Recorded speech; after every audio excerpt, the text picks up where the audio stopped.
다 함께 일어나서 하나님 말씀 읽으십니다. 마태복음 14장 27절부터 31절 말씀입니다.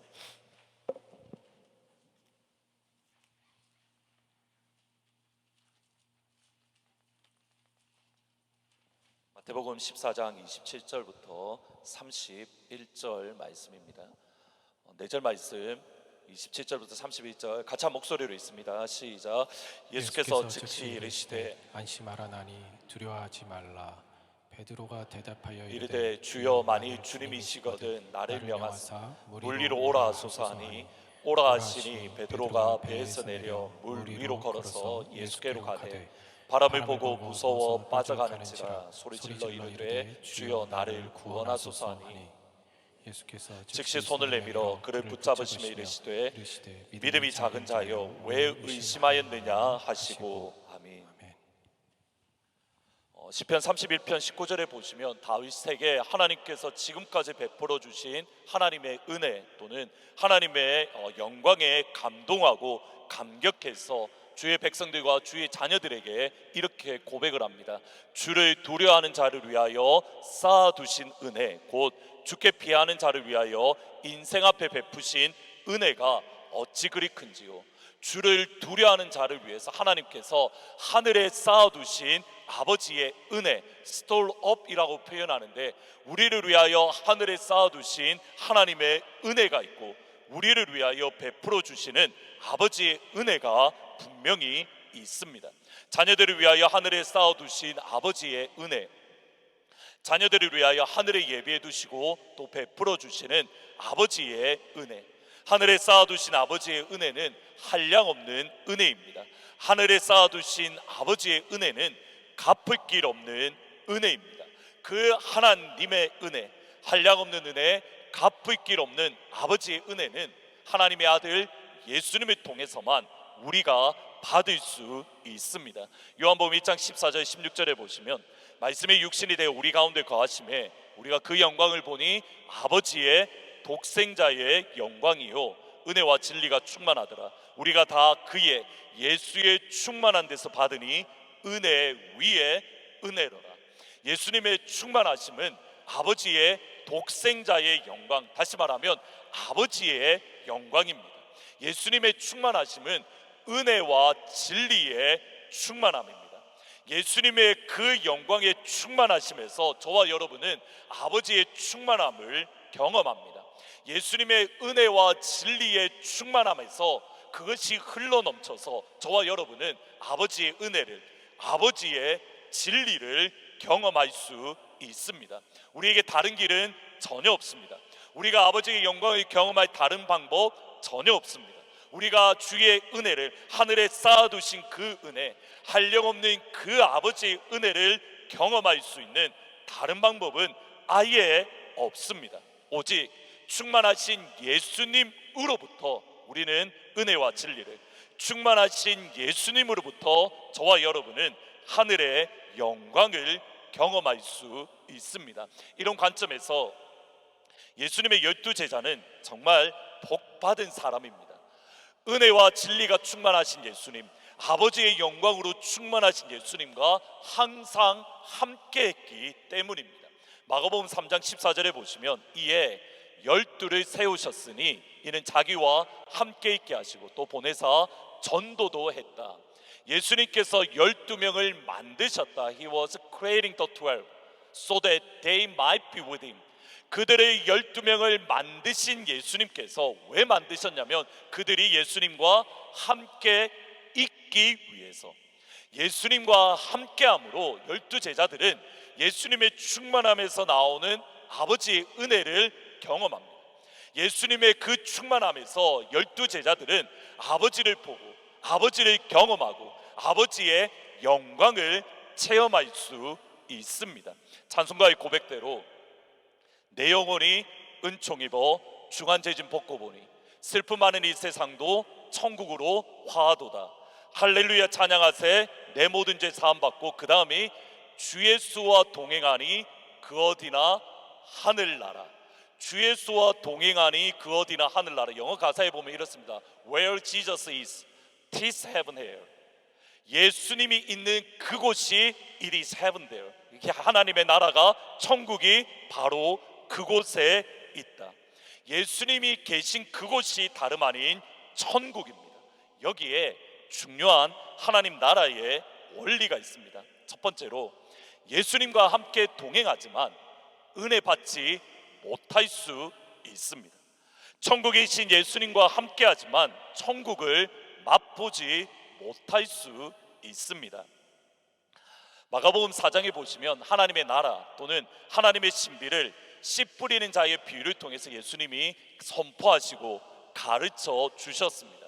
그리고 그 씨 뿌리는 비유, 다시 말하면 돌밭, 가시밭, 좋은 밭이 구체적으로 어떤 밭인가 이어지는 사건들, 이어지는 말씀을 통해서 알 수 있습니다. 특별히 마가복음 5장에 보면 세 가지 사건을 통해서 하나님의 신비와 또 하나님의 비밀이 드러나는데, 첫 번째로는 군대 귀신 들린 사람을 예수님이 고쳐주시고 회복시켜 주십니다.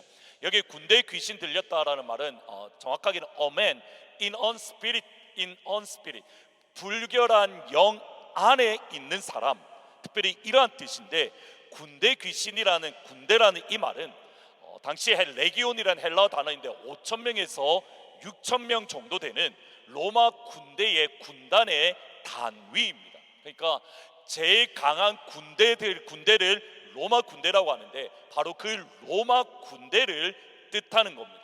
로마 군대는 세계를 정복했던 최강의 군대로서, 저기 로마 군대가 우리에게 다가온다, 모든 사람들이 벌벌 떠는, 로마 군대가 우리에게 접근한다, 모든 사람들이 무서워할 정도로 강력한 군대가 로마 군대입니다. 그러면 이 사람은 로마 군대에 비교될 정도로 강한 영 안에, 강한 더러운 영에 붙들린 사람이 다름 아닌 이 사람입니다.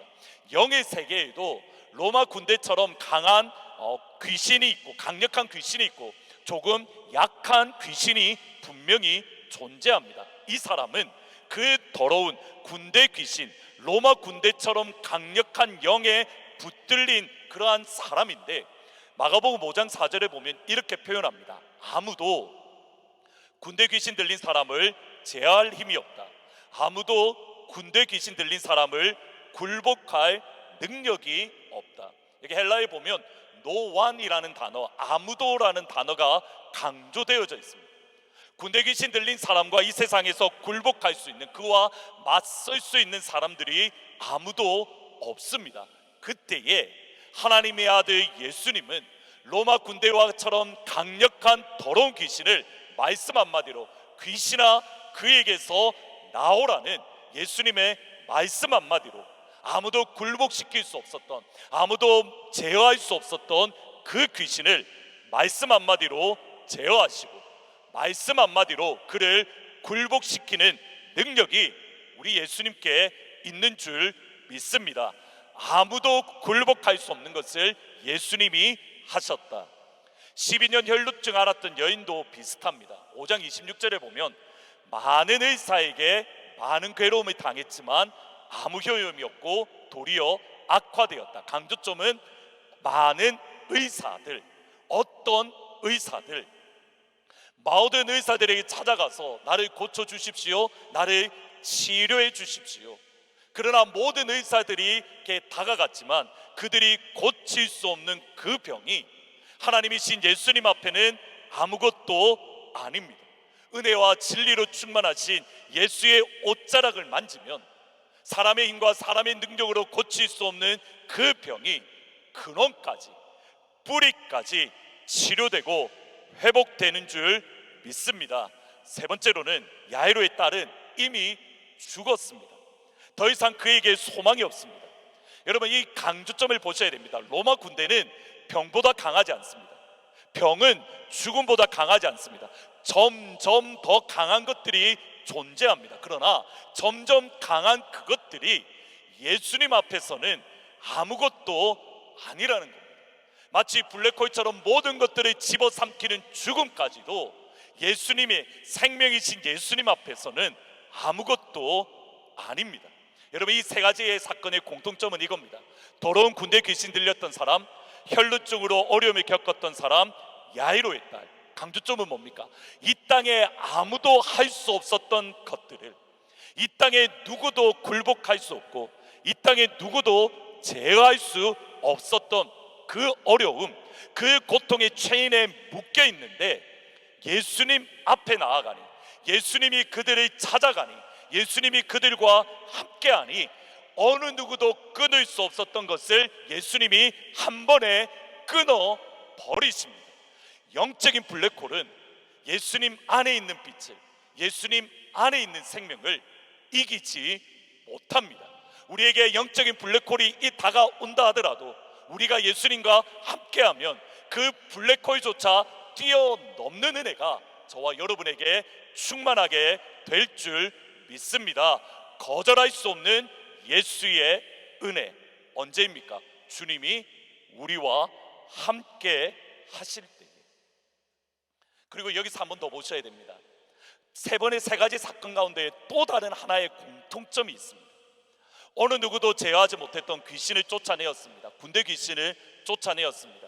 그리고 그 동네 사람들이 예수님께 와서 떠나기를 간청합니다. 예수님의 떠나기를 간청했다라는 이 말은 파라칼레오란 말인데, 이 말이 뭐냐면 urge strongly, 그냥 떠나 주십시오라고 부드럽게 말하는 게 아니라 예수님 빨리 떠나십시오. 예수님 우리와 함께하면 안 됩니다. 예수님 빨리 우리 마을을 떠나야만 됩니다. 더러운 귀신에 걸렸다는 이 말은 possessed by demon이라는 말보다 in the demon이라는 말이 맞습니다. 더러운 영 안에 있던 마을이 예수님의 오심으로 말미암아 천국 안으로 새로워졌습니다. 예수님이 오심으로 말미암아 그 마을을 붙들고 있던 더러운 영에서 거룩한 영으로, 정결한 영으로, 성령의 안으로 그들이 들어왔습니다. 예수와 함께하니 그 어디나 하늘나라. 그런데 마을 사람들은 그 예수님을 떠나기를, 예수님 우리와 함께하지 말고 빨리 이곳을 떠나십시오라고 천국을 거절하고 있습니다. 그 다음에 나오는 사건, 12년 동안 혈루증으로 어려움을 겪었던 여인을 보면 더 당황스럽습니다. 마태복음 5장, 마가복음 5장 30절 31절입니다. 같이 한번 읽어보십니다. 시작. 예수께서 그 능력이 자기에게서 나간 줄을 곧 스스로 아시고 무리 가운데서 돌이켜 말씀하시되 누가 내 옷에 손을 대었느냐 하시니 제자들이 여짜오되 우리가 에워싸미는 것을 보시며 누가 내게 손을 대었느냐 물으시나이까. 여러분, 이 장면을 다시 한번 머릿속에 그려보셔야 됩니다. 지금 예수님의 말씀을 들었던 사람들입니다. 거라사인 사람들은 예수님의 말씀을 듣지 못했습니다. 듣지도 않고 그냥 예수님이 떠나기를 간구합니다. 근데 이 사람들은 예수님의 천국 말씀을 들었습니다. 그리고 예수님과 함께 지금 걸어가고 있습니다. 예수님이 행하실 기적들, 예수님이 행하실 영광들, 예수님이 행하실 일을 보려고 예수님과 함께 걸어가고 있습니다. 예수님의 말씀이 이미 들었고 예수님과 함께 동행하면서 예수님의 옷자락을 만졌습니다. 다시 한번 보셔야 됩니다. 예수님의 말씀을 이미 들었습니다. 그리고 예수님과 함께 걸어갑니다. 예수님이 행하시는 놀라운 기적을 경험하려고 예수님과 동행합니다. 그 가운데에 수없이 많은 사람들이 예수님의 옷자락을 만졌습니다. 그리고 아무런 일이 일어나지 않습니다. 예수님의 말씀을 듣고 예수님과 함께 동행하면서 예수님의 옷자락을 만지는데 그들에게 아무런 일이 일어나지 않습니다. 오직 한 명, 뒤에서 몰래 와서 예수님의 옷자락을 만졌던 여인만이 예수님의 충만하심을 경험할 수 있었습니다. 그 여인 한 명만이 블랙홀마저 집어삼키는 그 블랙홀 아까를 뛰어넘는 생명의 빛, 어떤 의사도 치료할 수 없었던 회복을, 치유를, 하나님의 영광을 경험합니다. 보셔야 됩니다. 충만하신 예수님과 함께합니다. 그리고 아무런 일이 일어나지 않습니다. 충만하신 예수님과 함께합니다. 그리고 블랙홀을 뛰어넘는 하나님의 영광을 경험합니다. 예수님이 함께하는 그 자리에 하나님의 놀라운 일들이 일어납니다. 예수님이 함께하는 그 자리에 아무런 일이 일어나지 않습니다. 예수님의 12명의 제자들도 비슷합니다. 3년 동안 예수님이 3년 동안 하나님 나라의 사역을 하시고 마지막 끝날 때쯤에 산에 가셔서 기도를 하십니다. 예수님이 산에서 기도하시는 동안 산 밑에 제자들에게 한 귀신 들린 아버지가 찾아옵니다.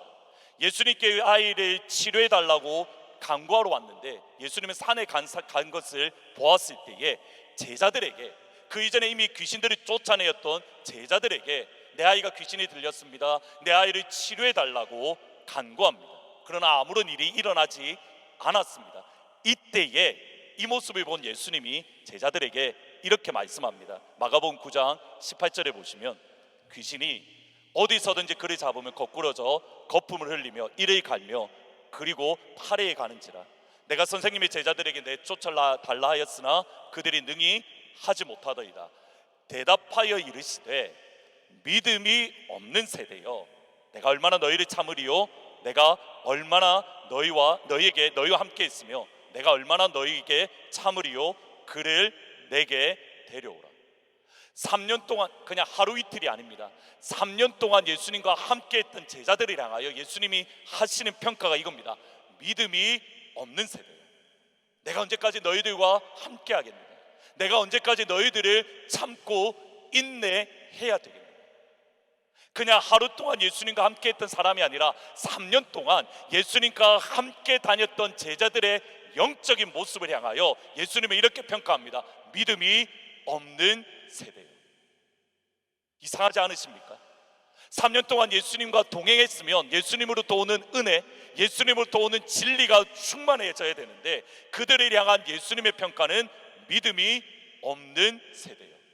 내가 너희들을 언제까지 참으며 내가 너희들을 언제까지 너희와 함께 하겠는가. 마지막에 제자들의 모습은 더 당황스럽습니다. 3년 동안 함께 했던 제자 중에 한 명은 예수님을 배반합니다. 예수님을 노예처럼 팔아버립니다. 나머지 11명의 제자들도 예수님을 배반하고 예수님을 버리고 도망갑니다. 3년 동안 예수님과 함께 지냈는데 은혜와 진리를 경험하지 못합니다. 3년 동안 예수님의 손을 붙들고 예수님과 동행했는데 천국도 경험하지 못하고 아버지의 영광도 경험하지 못합니다. 예수님과 함께하면서 천국이 경험하지 못할 수 있는 겁니다. 케빈 베이컨의 6단계 법칙이라는 것이 있습니다. 이게 영어로 보니까 이게 Small World Effect, 조그마한 세계 영향이라고 말을 하는데 6단계 정도 지나면, 5단계 또는 6단계 정도 지나면 이 땅에 있는 사람들과 공통점 또는 연결점을 찾을 수 있다라는 건데 파워포인트 열어주시면 대략적으로 이러한 내용들입니다. 지방에 있는 정치외교학과 대학생이 있는데 그 대학생이 학회 가운데에서 서울대학교 정치외교학과 대학생을 만났습니다. 근데 그의 지도 교수는 서울대학교 지도 교수님으로 그는 외교부 장관과 친분이 있습니다. 그 외교부 장관은 당연히 한국의 대통령을 알고 있고 한국의 대통령은 미국의 대통령을 알고 있습니다. 따라서 한국의 지방에 있는 정치외교학과 학생은 6단계를 지나면 미국의 바이든 대통령과 연결이 되어집니다. 이게 6단계 법칙입니다. 제가 궁금해서 또 저한테 적용을 해봤습니다. 나는 과연 얼마 만에 바이든 대통령과 연결이 될까? 제가 될까요? 안 될까요? 저는 바이든 대통령과 연결이 될까요? 안 될까요? 제가 아는 청년 중에 커네티켓 법원에서 일하는 자매가 있습니다. 커네티켓 법원에서 일하는 그 자매는 커네티켓 대법원장을 압니다. 커네티켓 대법원장은 커네티켓 주지사를 압니다. 커네티켓 주지사는 바이든 대통령을 알고 있습니다. 맞나요? 그렇게 의심의 눈으로 저를 쳐다보시면 다시 한번 생각해 보셔야 됩니다. 커네티켓 법원에서 일할 때 대법원장이 임명합니다. 대법원장이 압니다. 자매는 대법원장을 압니다. 대법원장이 아마도 어쩌면 바이든 대통령을 알 수도 있고 모른다고 해보겠습니다. 모른다고 했을 때 커네티켓 주지사는 압니다. 커네티켓 주지사는 민주당이기 때문에 바이든 대통령을 압니다. 저는 몇 단계 만에 바이든 대통령과 연결이 될까요? 3단계인가 4단계입니다. 저는 그런 사람입니다. 질문입니다. 저는 3단계 만에 바이든 대통령과 직접 연락할 수 있기 때문에 바이든 대통령과 저는 친한가요? 저는 바이든 대통령에게 연락을 할 수가 어쨌든 있습니다. 그러나 바이든 대통령이 저를 모르고 저도 바이든 대통령을 모릅니다. 제가 바이든 대통령을 안다라고 하면 저는 거짓말입니다. 여러분, 이것이 예수님과 우리의 관계 속에서 일어나는 일입니다. 이것이 예수님과 우리의 관계 속에서 일어납니다.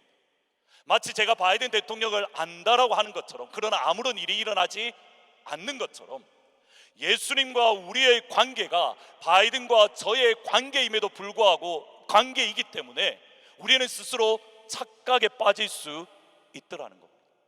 예수님으로부터 풍성한 은혜가, 예수님으로부터 영광이 온다. 여러분은 과연 예수님과 몇 단계의 연결점이 있으십니까? 우리가 정말 예수님께로부터 흘러나오는 은혜, 예수님으로부터 흘러나오는 풍요한 삶을 누리는 하나님의 방법이 있습니다. 오병이어를 통해서 예수님은 천국의 잔치와 천국의 축제를 주십니다. 그리고 제자들을 갈릴리 호수 반대편으로 제자들을 보냅니다. 예수님께서 제자들을 보내시고 예수님은 산에 올라가서 기도하십니다. 그런데 예수님께서 제자들을 갈릴리 반대편으로 보내실 때에 마가복음 6장 45절을 보면 예수님이 억지로 보냈습니다. 이렇게 force라는 말이 있습니다. 아난카조라는 말인데, 예수님께서 강제로 제자들은 가기 싫고 예수님과 함께 있고 싶고, 예수님은 제자들은 함께 있고 싶은데 예수님께서 제자들이 강제로 배를 태워서 강 건너편에 보냅니다. 강 건너편으로 보내는 그때에 제자들은 폭풍을 만납니다. 마태복음 14장 24절 같이 한번 읽어보십니다. 마태복음 14장 24절입니다. 시작. 배가 이미 육지에서 술이나 떠나서 바람이 거스름으로 물결로 말미암아 고난을 당하더라. 여러분, 여기서 두 가지 표현을 잘 보셔야 됩니다. 바람이 거슬렀다. The wind was against it. 바람이 그들을 대적했다. 바람이 그들을 반대했다. 여러분, 예수님이 제자들이 자기들이 가고 싶어서 간 게 아닙니다. 예수님이 억지로 제자들을 배태워 보냈습니다. 예수님이 강제로 제자들을 배태워서 보냈습니다. 예수님이 보내셨습니다. 그러면 여러분, 어떤 바람이 불어야 정상인가요? 뒤에서 따뜻한 바람이 찰랑찰랑 불어서 그 바람으로 인해서 안전하게 반대편에 빨리 가야 됩니다. 이게 우리가 생각하는 바람입니다. 그런데 예수님이 억지로 보냈습니다. 예수님이 강제로 보냈습니다. 그리고 그들이 경험했던 바람은 The wind was against them. 그들을 대적하는 바람을 만납니다. 그리고 그 바람 때문에, 파도 때문에 그들이 고난을 당합니다. 여러분, 여기 재미난 표현이 다시 한번 14장 24절에 보시면 물결로 말미암아 그들이 고난을 당한다라고 되어져 있는데, 여기 고난을 당한다라는 이 말이 헬라어로 보면 고문 당한다는 뜻입니다. 여러분, 이 표현이 안 맞습니다. 사실은 왜 안 맞냐면 바람 때 물결 때문에 그들이 배가 깨어질 위기입니다가 맞지, 배 때문에 그들이 고문을 당하는 게 아닙니다. 바람 때문에. 그런데 바람 때문에 그들이 고문을 당한다라고 표현합니다. 이유가 있습니다. 하나님의 말씀을 받아서 읽는 사람들이 예수님의 복음과 예수님을 믿는 믿음 때문에 그들은 바람에 어게인스트하고 있고, 예수 믿는 믿음 때문에 그들이 지금 고난을 또는 고문을 당하고 있기 때문에 지금 예수 믿는 사람들의 영적인 상황을 보여줍니다. 근데 다시 한번 보셔야 됩니다. 제자들이 가고 싶어서 가지 않았습니다. 제자들은 예수님과 함께 있고 싶었고 그 산에 머물고 있고 싶었습니다. 그런데 예수님이 억지로 보내었습니다. 그리고 강한 바람을, 그리고 바다의 물결에 의해서 고난을 당합니다. 얼마나 그들의 마음이 힘들겠습니까? 여러분이 예수님께서 여러분을 보내시는 그 자리에 여러분의 뒤에서 순풍이 다가오는 게 아니라는 겁니다. 예, 순풍이 다가올 때도 있습니다. 그러나 하나님께서 보내시는 그 자리에 딱 섰을 때에 순풍이 아니라 여러분을 향하여 어게인스트하는 바람이, 여러분이 그 상황 가운데에 오히려 고난 당하는 일들이 우리 가운데에 있을 수 있습니다. 그때에 예수님은 산 위에서 기도하면서 제자들이 당하는 고난을 보셨습니다. 그리고 예수님은 바다를 걸어서 오십니다. 언젠가 여기에 대해서 말씀을 드렸는데, 여러분 이것도 사실 당황스럽습니다. 생각해 보면 산 위에서 예수님께서 제자들이 고난 당하는 걸 보셨습니다. 그러면 어떻게 하시면 되나요? 바람아 멈추어라, 파도야 잔잔해라. 산 위에서 명령하시면 끝날 문제입니다. 맞지요? 제 말이 맞나요? 죄송합니다. 제가 지금 흥분해서 그런 것 같은데 천천히 말하겠습니다. 산 위에서 기도하십니다. 기도하시는데 제자들이 어려움 당하는 걸 보십니다. 그러면 굳이 예수님이 굳이 가셔야 됩니까? 안 가셔도 됩니다. 산 위에서 야 바람아 멈춰, 파도야 잔잔해, 그러면 해결될 문제입니다. 맞지요? 그런데 그러면 빨리 됩니다. 근데 굳이 예수님은 산 위에서 기도하시는데 산 밑에 내려와서 굳이 또 바다 위를 걸어서 제자들에게 다가가십니다. 산에 내려와서 바다까지 가는 시간까지 제자들은 죽으라고 고생하는 겁니다. 그냥 산 위에서 하시면 되잖아요. 왜 굳이 내려와서 바다를 걸어서 제자들에게 가셨을까요? 바다는 예수님께서 바다를 밟고 승리하는 하나님임을 제자들에게 보여주기 위함입니다. 바람이 있다 하더라도, 파도가 분다 하더라도 바람과 파도가 예수님의 발 밑에 무릎 꿇고 예수님께 굴복하는 것이 바람이고, 예수님께 굴복하는 것이 파도이고, 예수님께 굴복하는 것이 그들을 향하여 다가오는 모든 환난과 어려움과 고난입니다. 어떠한 것도 예수님보다 이길 수 없습니다. 예수님 앞에 모두 다 무릎을 꿇습니다.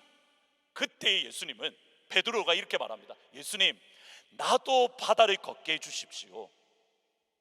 예수님이 베드로를 향하여 오라라고 말씀하신 이유가 여기에 있습니다. 마태복음 14장 28절 29절 말씀 이렇게 말합니다. 베드로가 대답하여 이르되 주여 만일 주님이시여든 나를 명하여 물 위를 오라 하소서 하니, 오라 하니 베드로가 배에서 내려 물 위로 걸어서 예수께로 닿다.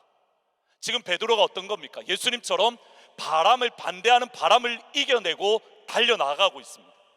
예수님이 바람을 승리하셨던 것처럼 베드로도 바람을 승리합니다.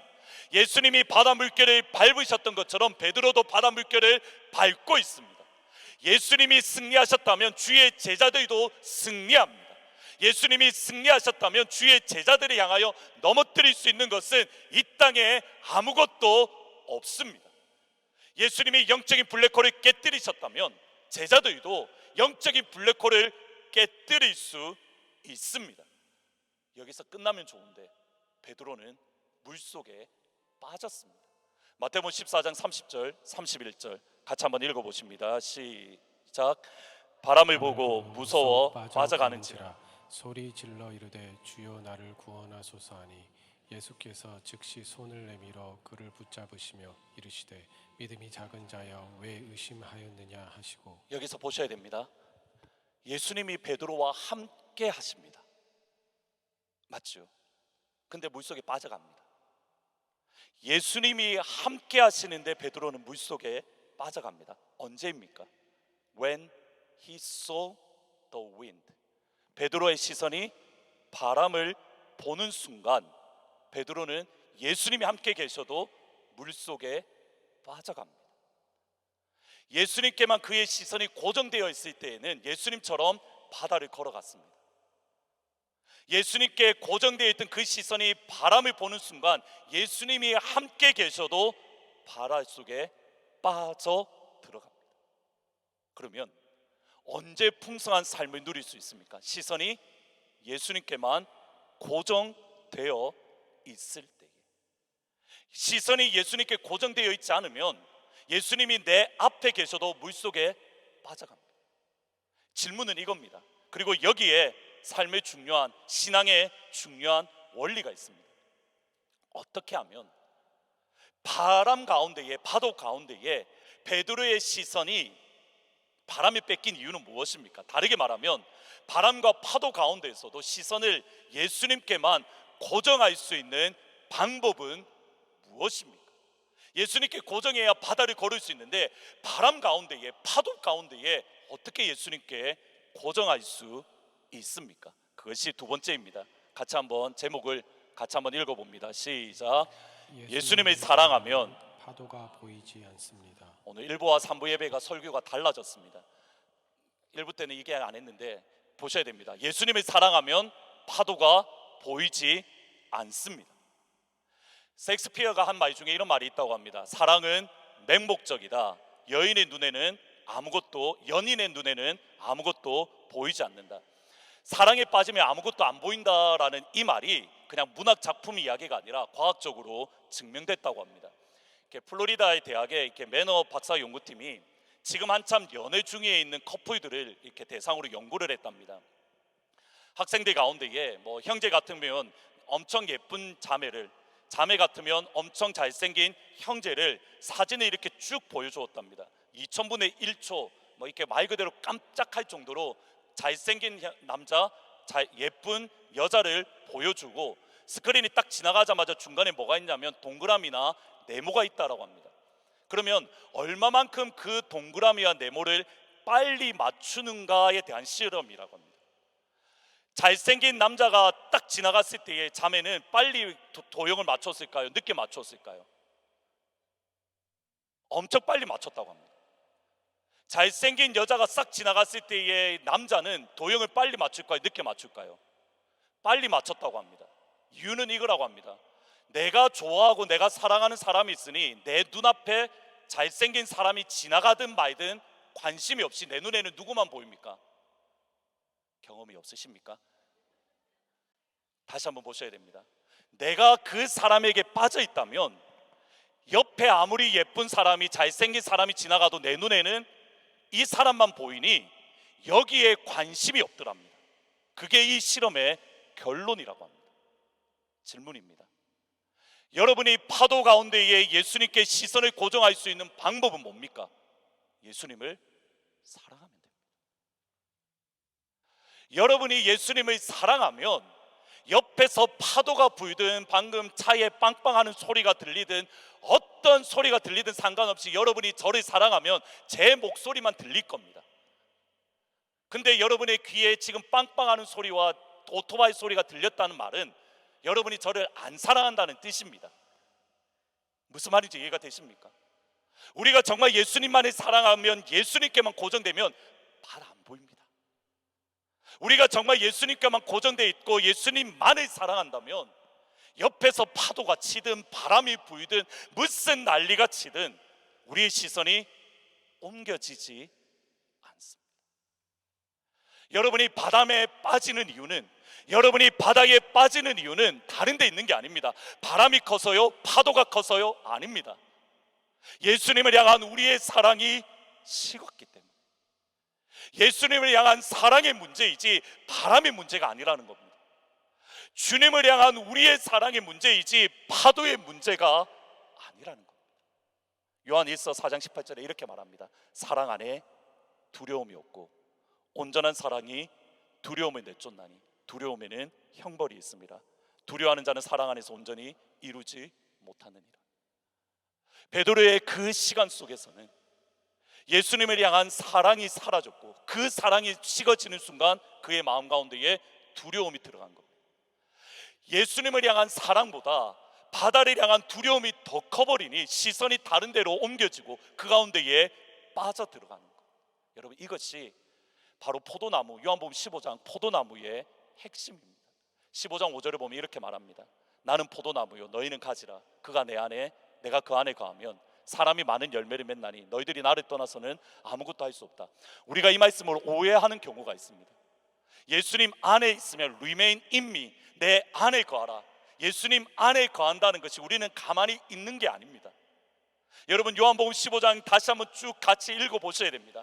내 안에 거하라. 그러면 너희들이 많은 열매를 맺을 것이라. 예수님 안에 거하는 것을 15장 9절에는 이렇게 말합니다. 같이 한번 요한복음 15장 9절 이렇게 말합니다. 있습니다. 시작. 아버지께서 나를 사랑하신 것 같이 나도 너희를 사랑하였으니 나의 사랑 안에 거하라. 예수님 안에 거한다는 것은 예수님의 사랑 안에 거하는 겁니다. 근데 14장 맨 마지막 절에 보시면 예수님이 이렇게 말합니다. 아버지께서 나를 사랑하신 것 같이 나도 아버지를 사랑했다. 내가 얘 아버지 안에 거하 있는 것 같이 너희도 내 안에 거하라. 이 말은 우리가 예수님의 사랑 안에 거하고 나도 예수님을 사랑하는, 예수님이 나를 사랑하시고 나도 예수님을 사랑하는 그 관계 안에서 바람이 불어도 보이지 않고 파도가 쳐도 보이지 않고 그때에 바다에 물결을 걸어갈 수 있는 겁니다. 여러분의 시선은 지금 어디에 집중되어져 있습니까? 바람입니까? 파도입니까? 예수님입니까? 예수님의 사랑의 문제입니다. 교회 오빠 이관희라는 책이 있습니다. 이게 이관희 집사님에 대한 내용인데 말 그대로 엄친아였습니다. 보니까 이렇게 영상으로 봐도 이렇게 정말 키도 크시고 잘생기셨던, 남자가 봐도 와 진짜 훤칠하고 잘생겼다라고 말할 만큼 이렇게 잘생기셨는데 또 뭐 대학교도 좋은 대학교 졸업해서 외국계 IT 기업의 차장으로 승진을 하고 뭐 쭉 성공하고 가정도 은혜 안에서 잘 성장해 가는데, 그리고 아이가 낳았습니다. 딸아이를 낳았는데 딸아이를 낳는 그때에 이관희 집사님이 대장암 4기 판정을 받은 겁니다. 딸아이를 낳자마자 얼마 후에 대장암 4기 판정을 받고, 대장암 4기 판정을 받은 지 석 달 후에 어머니가 우울증을 심하게 어머니가 앓고 있었는데 우울증 때문에 어머니가 극단적인 선택을 하셨습니다. 그리고 나서 4개월 후에 그의 아내인 오은주 집사님이 혈액암 4기 판정을 받았습니다.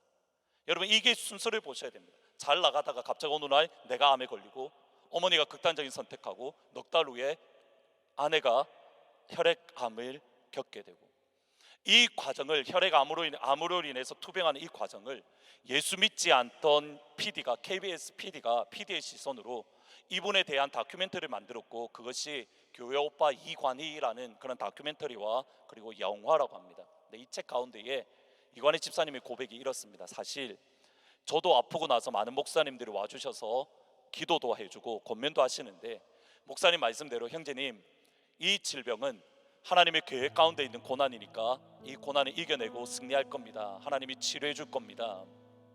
저도 그 말을 들으면 머리로는 아멘 합니다. 그리고 그러기를 바랍니다. 그 다음 표현을 보셔야 됩니다.